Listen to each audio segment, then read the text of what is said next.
Halo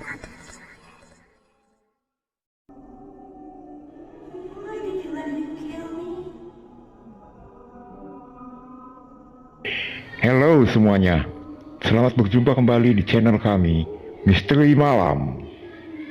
Ini adalah bagian kedua dari cerita kontrakan angker yang ditulis oleh Mbah Ngesot. Teman-teman bisa mengunjungi juga channel Mbah Ngesot untuk cerita lainnya ya. Baiklah, tanpa berlama-lama, inilah kontrakan angker bagian kedua. Rahasia mengerikan kontrakan baru.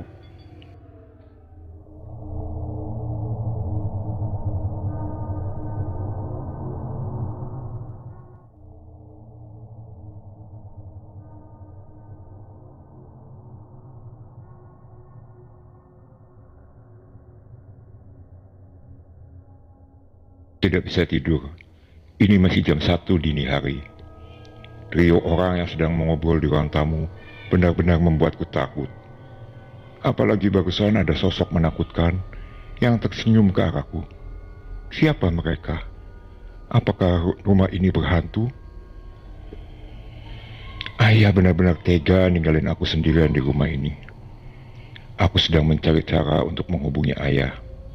Oh ya, aku ingat dulu ayah pernah bilang kalau dia menyimpan ponsel darurat di lacinya.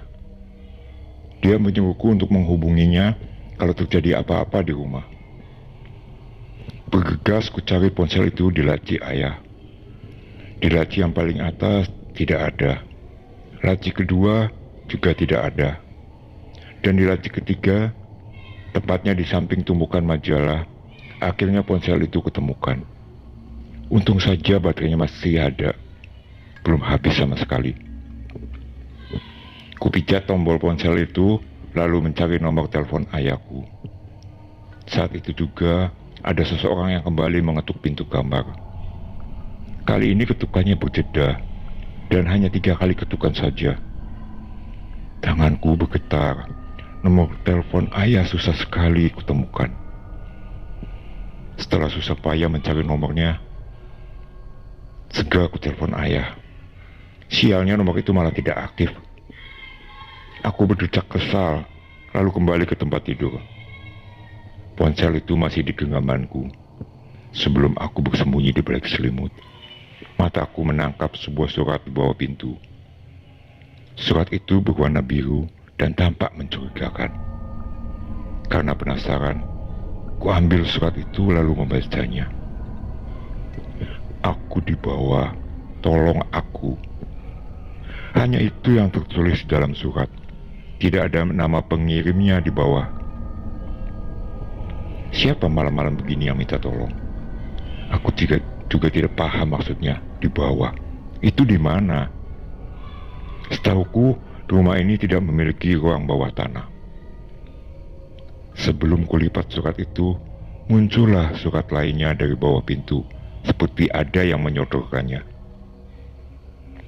Segera kubuka surat tersebut, dan lagi-lagi isinya hanya 1 kalimat saja tanpa ada nama pengirimnya. Pesan itu berbeda dari surat sebelumnya. Aku ada di ruang bawah tanah. Cepat ke sini. Ayahmu juga di sini. Apa? Ayahku juga ada di sana. Tanpa pikir panjang lagi, kubuka pintu. Orang-orang asing itu sudah menghilang entah kemana. Tapi banyak surat yang tergeletak di lantai. Surat-surat tersusun rapi, mengarah ke dapur, seperti membuat petunjuk jalan. Dengan penuh penasaran, ku ikuti surat-surat itu. Tibalah aku di dapur. Surat itu berhenti di dapur, dan saat ku injak lantainya, ada sesuatu yang aneh. Lantainya rapuh, seperti ada ruang di bawahnya. Ku angkat satu persatu keramik itu. Tampaklah triplek besar yang seolah menutupi lubang. Triplek itu lumayan berat. Aku sampai berkeringat mengangkatnya. Di bawah triplek itu ternyata ada lubang dan sebuah tangga. Tidak salah lagi, rumah ini memang punya ruang bawah tanah. Aku ragu antara turun atau tidak. Lalu ponsel berdering.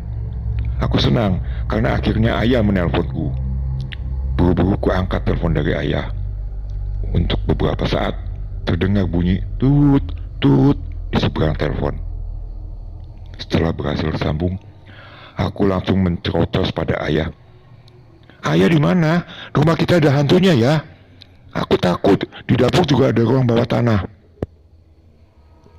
Jason, tolong ayah. Ayah ada di ruang bawah tanah. Kamu turun sekarang ke sana ya. Iya ya, ayah jangan khawatir. Jason turun sekarang, kataku dengan napas terengah-engah. Iya, turun ya sekarang. Ayah tunggu, timpal ayah. Telepon ditutup. Aku langsung turun ke lubang itu. Baru 5 tangga aku turuni.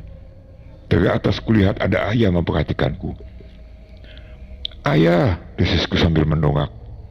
Ayah tidak menjawab. Dia hanya tersenyum datar, dan dari belakangnya muncul lagi sosok yang menyerupai ayahku. Bukan hanya satu, tapi ada 2 sosok yang muncul. Kini ada 3 orang yang menyerupai ayah. Mereka menatapku. Tatapan itu sekarang terasa mengerikan. Ayah, kataku seketika aku nangis sambil berpegangan erat pada tangga. Aku tidak tahu apa yang harus kulakukan sekarang. Salah satu dari mereka malah menutup kembali lubang itu dengan triplek. Aku menangis sejadi-jadinya sambil berteriak minta tolong ke ayah. Kini aku sendirian di dalam lubang yang gelap dan lembab. Nah, demikianlah cerita kontrakan angker bagian kedua. Agar tidak ketinggalan cerita selanjutnya, silakan klik like dan subscribe di channel ini ya. Terima kasih sudah menyukai dan berlangganan channel kami, Misteri Malam. Sampai berjumpa dan bye-bye.